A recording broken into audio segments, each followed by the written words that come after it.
O podcast Comex Flow é um espaço para discutirmos assuntos relacionados às perspectivas do setor portuário brasileiro e seus desafios. Eu sou Luiz Cláudio Oliveira e vou bater um papo essa semana com o Almirante Murilo Barbosa, atual presidente da ATP, Associação dos Terminais Portuários. Em nosso bate-papo, iremos abordar sobre o crescimento de cargas e os caminhos da infraestrutura portuária no Brasil. Almirante Murilo foi diretor da ANTAQ de 2006 a 2010. Em sua gestão, a agência obteve crescente amadurecimento em termos de regulação, tendo um papel representativo na fase de transição para a atual administração da autarquia. Então fique ligado e acompanhe o podcast Comex Flow, agora também com um canal no YouTube.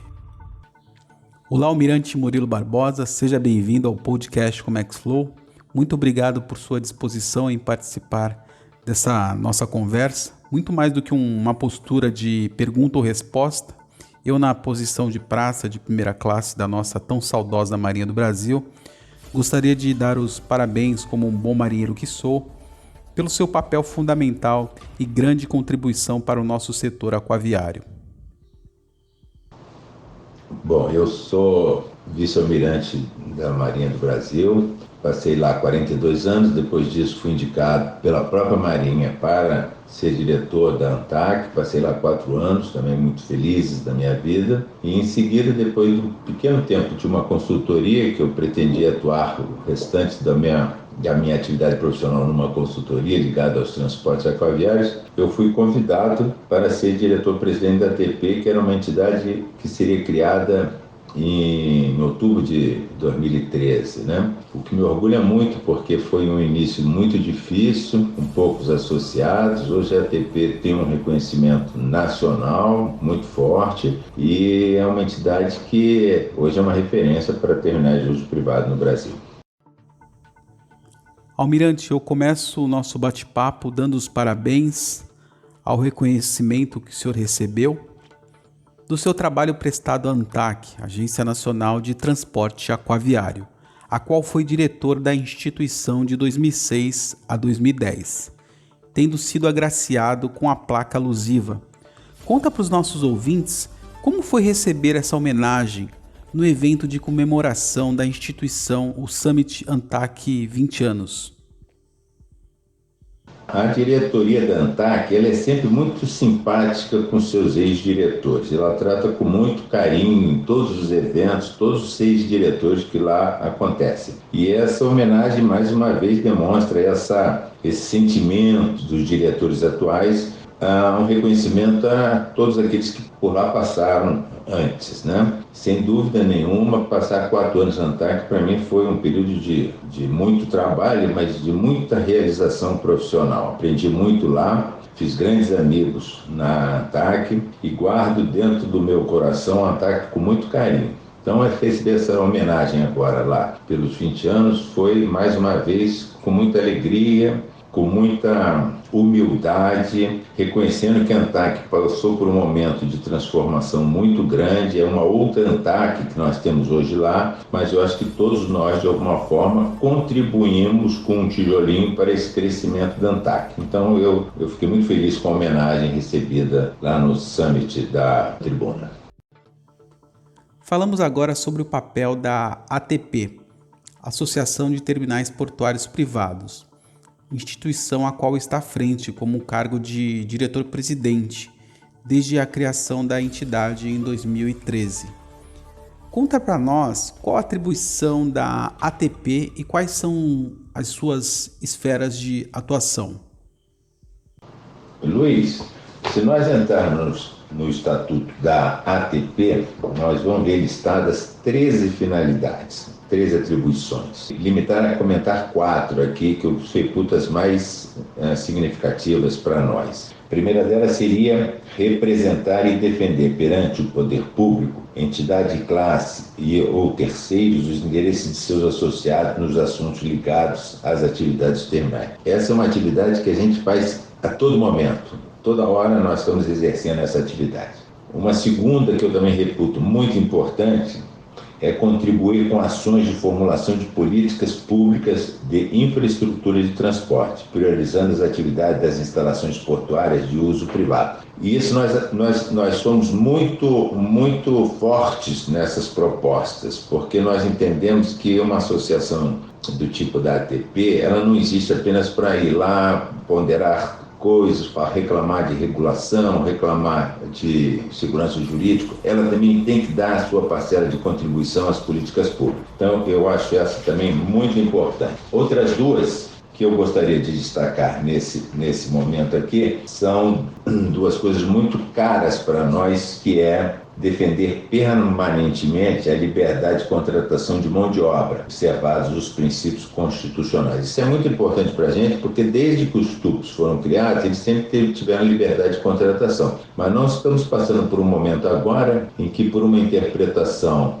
do ministro no TST, esse conceito está sendo, de alguma forma, distorcido. Então nós temos que trabalhar fortemente, e estamos trabalhando fortemente para que a liberdade de contratação seja preservada para as instalações portuárias de uso privado. E a última, que está inclusive dentro do propósito da ATP, é defender permanentemente a liberdade econômica de empreender nas instalações portuárias de uso privado. Isso é muito importante para nós, está dentro das propostas desse antigo governo, desse governo que nós estamos vivendo agora, está dentro da Lei da Liberdade Econômica, está dentro da Lei 12.815 e dentro também da Lei 10.233, que fala de alguma coisa sobre tudo. Então, isso é uma coisa que a gente luta o tempo inteiro para que nós tenhamos liberdade de empreender.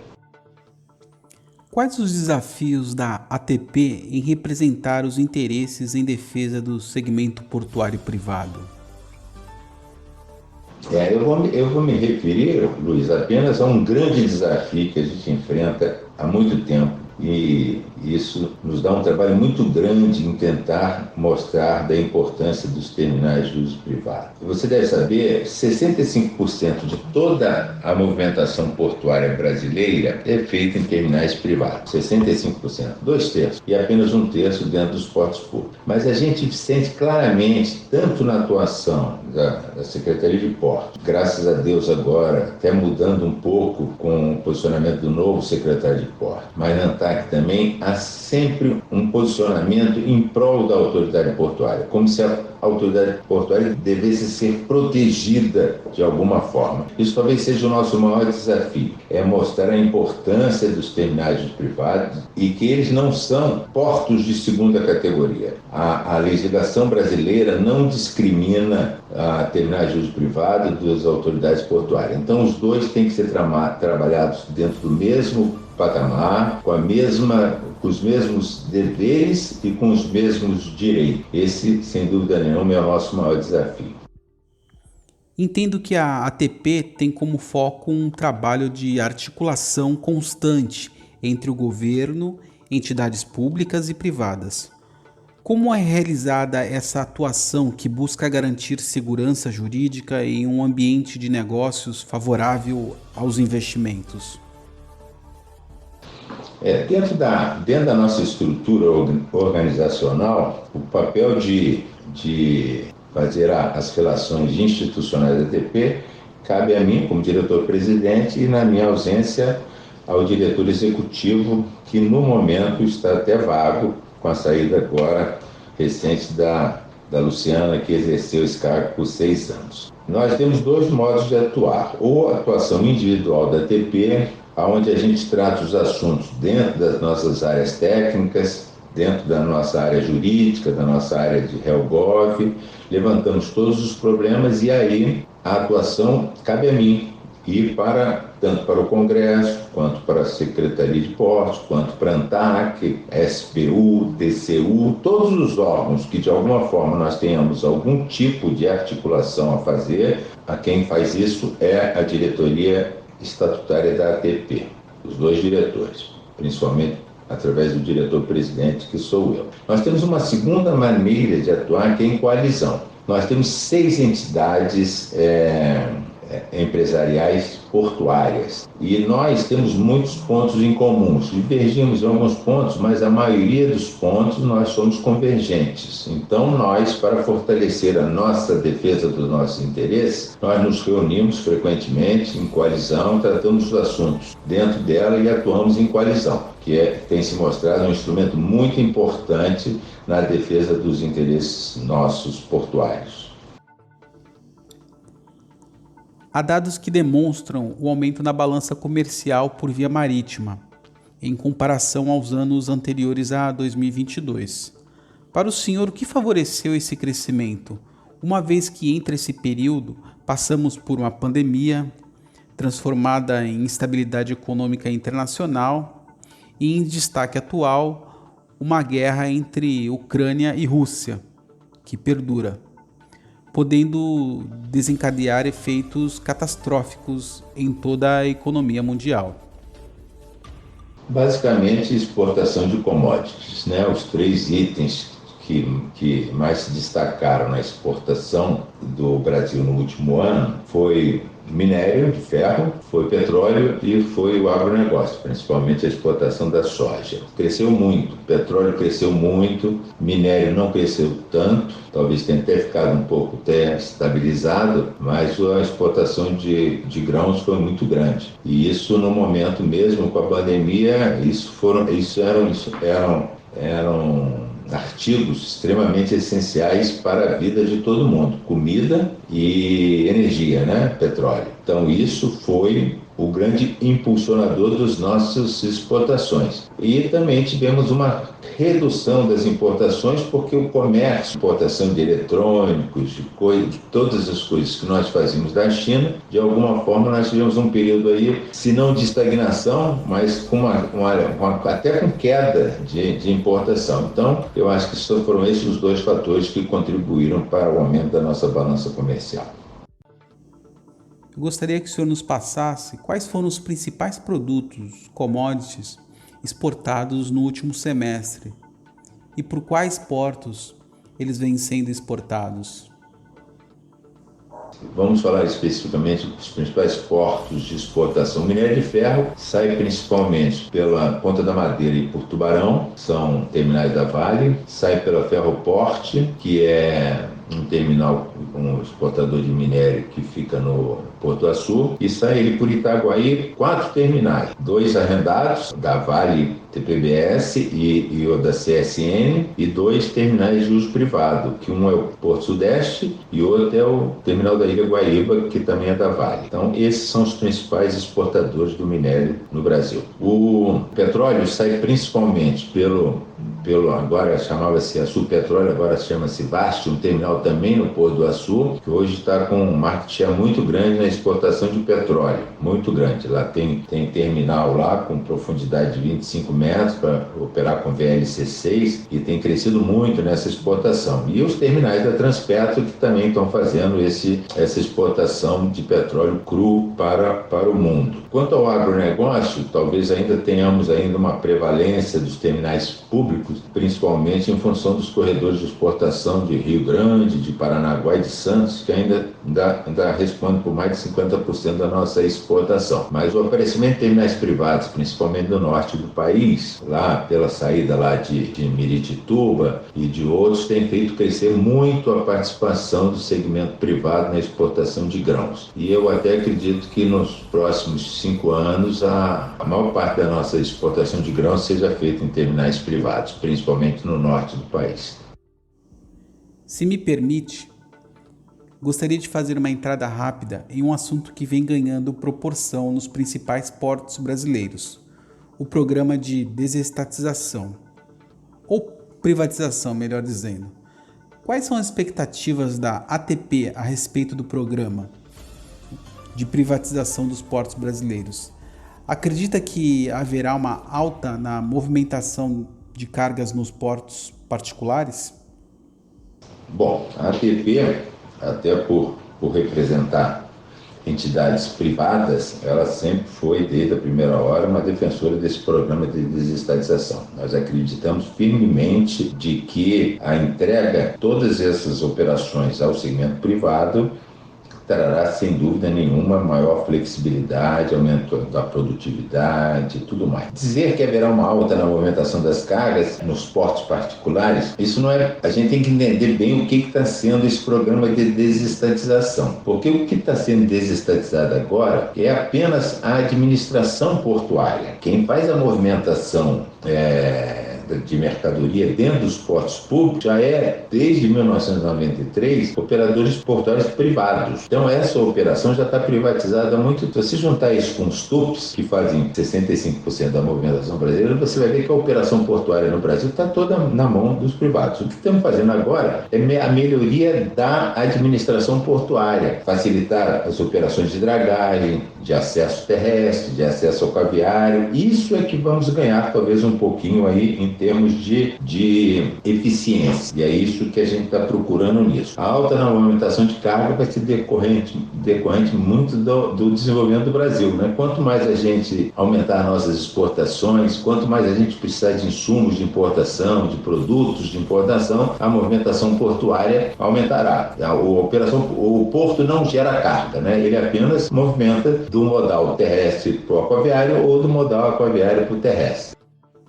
O Porto de Santos vive um momento de definição e de avanços no sentido da mudança da gestão da SPA, a Santos Port Authority.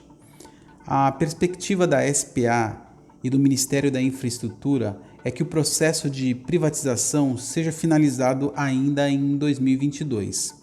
Aliás, ano de eleição para presidente. Como é que o senhor vê a entrega desse modelo de estatal para a iniciativa privada? O que isso pode impactar na economia interna e principalmente no setor portuário? É um desafio muito grande fazer com que logo no terceiro modelo a ser desestatizado seja incluído o Porto de Santos, o porto mais importante da América Latina, o maior porto brasileiro, e nós temos que torcer para que seja uma operação de muito sucesso, né? Porque nós não podemos nos dar ao luxo de fracassar nisso daí. Então eu acho que a gente tem que tratar essa desestatização da SPA com muita cautela, com muita prudência, analisar todos os aspectos que estão sendo considerados para que quando partirmos decididamente para essa desestatização, a gente já tenha uma perspectiva mais segura do que vai acontecer. Hoje nós não temos nem a experiência da Codesa, porque a Codesa acabou de acontecer e nós estamos seguindo praticamente tudo que foi decidido ali para a Codesa, né? Então nós não temos aí período de aprendizado. Eu acho que nós deveríamos ter esperado um pouquinho mais para tratar da privatização do Porto de Santos. Mas vamos torcer para que tudo corra bem e que a gente tenha aí um aumento da produtividade, da eficiência do maior porto da América Latina. Bom, estamos chegando ao fim de mais um podcast com MaxFlow. Agradecemos a sua participação. Gostaria que mencionasse informações de contato e demais eventos da ATP e que o senhor acredite ser importante. Luiz, eu tenho que agradecer o espaço que você nos dá para que a gente fale um pouco sobre a atuação dos terminais de uso privado, a importância dele no segmento portuário brasileiro como um todo. Eu acho que o podcast Comex Flow tem esse intuito de dar maior conhecimento a todo e essa pauta da infraestrutura portuária é muito importante para nós. Eu convido todos os seus ouvintes a entrarem no nosso site, nas nossas redes, se quiserem conhecer um pouquinho mais sobre a atuação dos terminais de uso privado no Brasil. Também estou à disposição de todos aí, para qualquer dúvida, através da nossa área de comunicação, pode fazer contato conosco, que nós estaremos sempre disponíveis para tirar qualquer dúvida, prestar qualquer esclarecimento necessário aí a vocês, tá bom? Muito obrigado e até uma próxima.